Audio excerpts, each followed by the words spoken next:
The crime of murder has a long history, dating back to ancient Rome and beyond.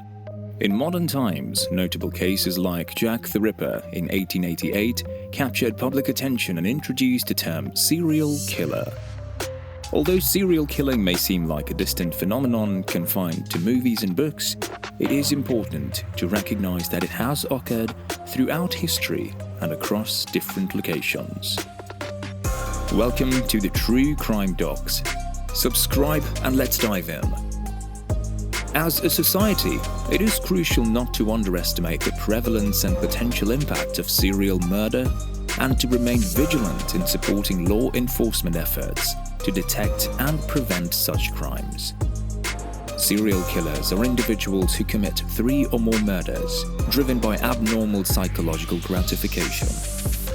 The killings occur over an extended period, usually spanning more than a month, with significant gaps between each murder.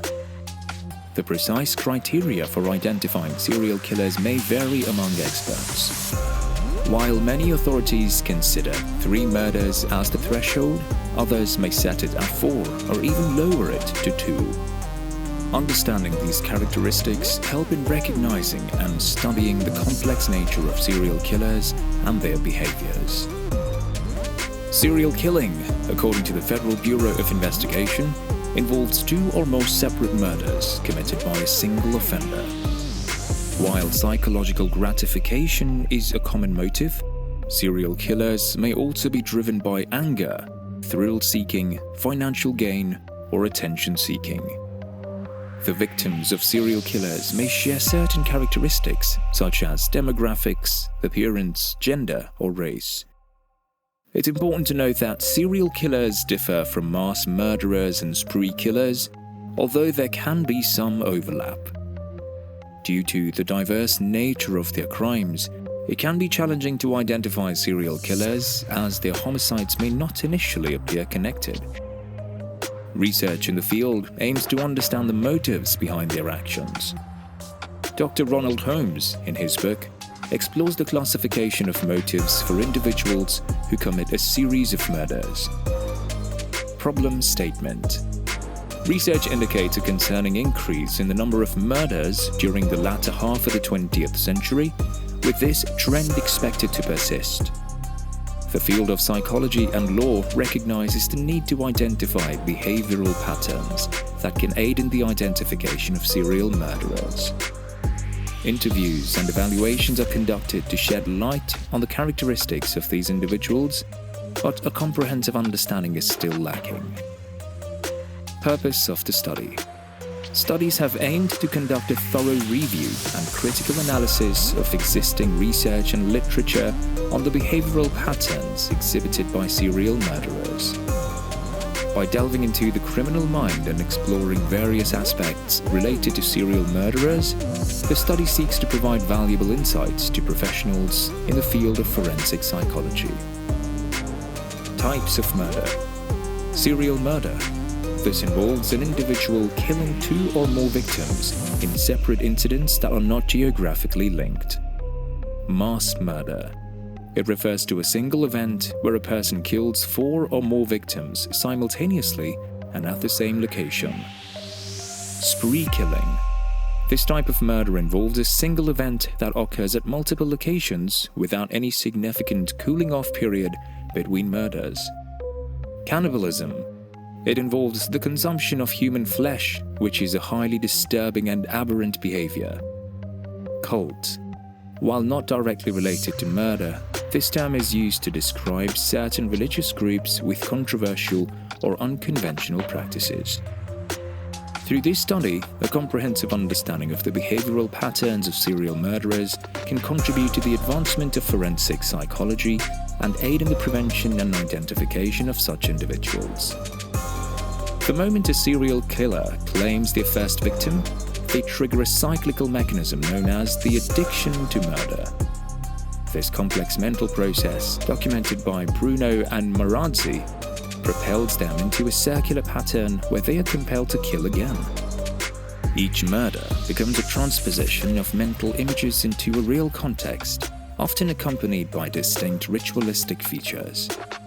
Imagination, A fundamental element of the human psyche plays a pivotal role in this process. Through imagination, individuals can alter reality, replace elements, revisit the past, and even anticipate the future.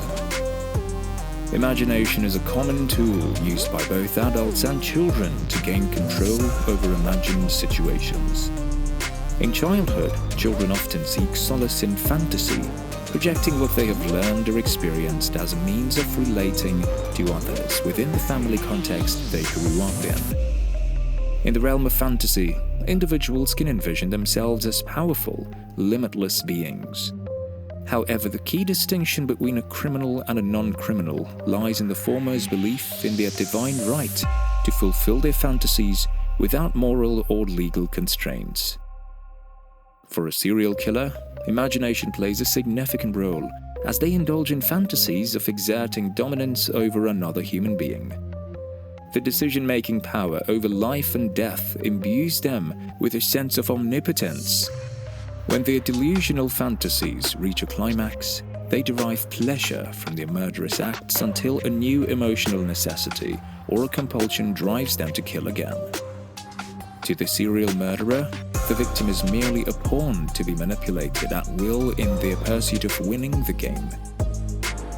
These individuals compensate for their social isolation by retreating into their fantasy world, one dominated by their vivid imagination.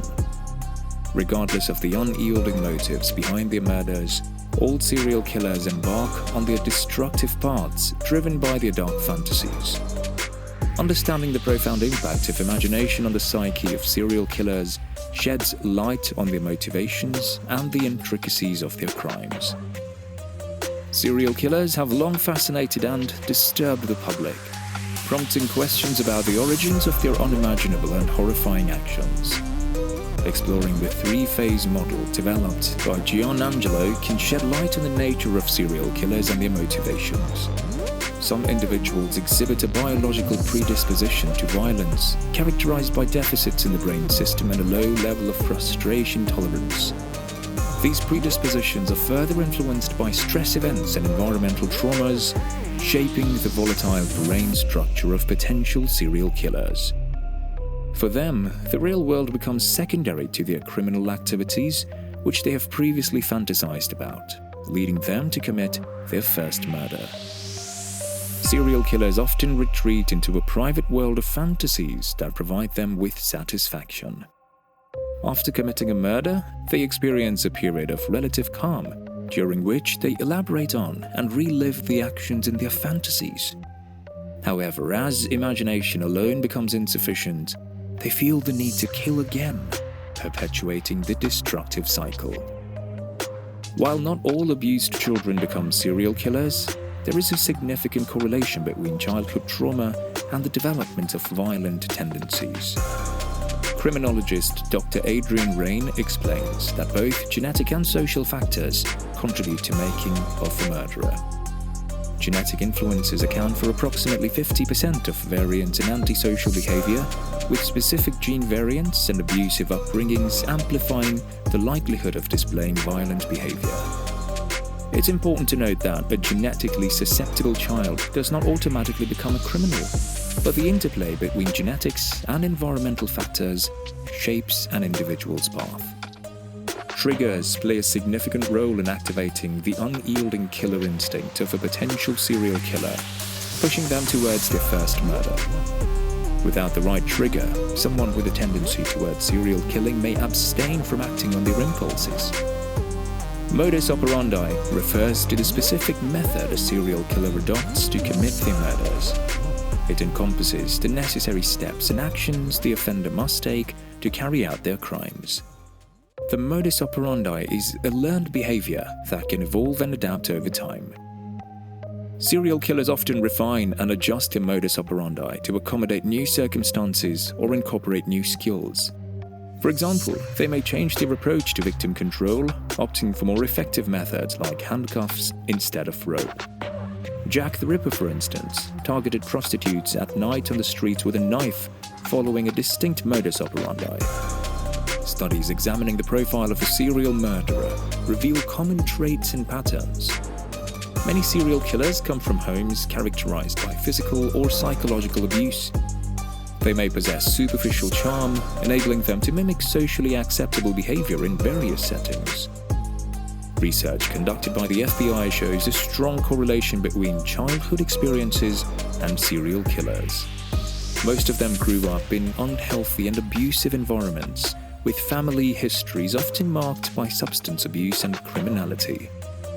Weak attachments to family members and a lack of self-worth are recurring themes among these individuals.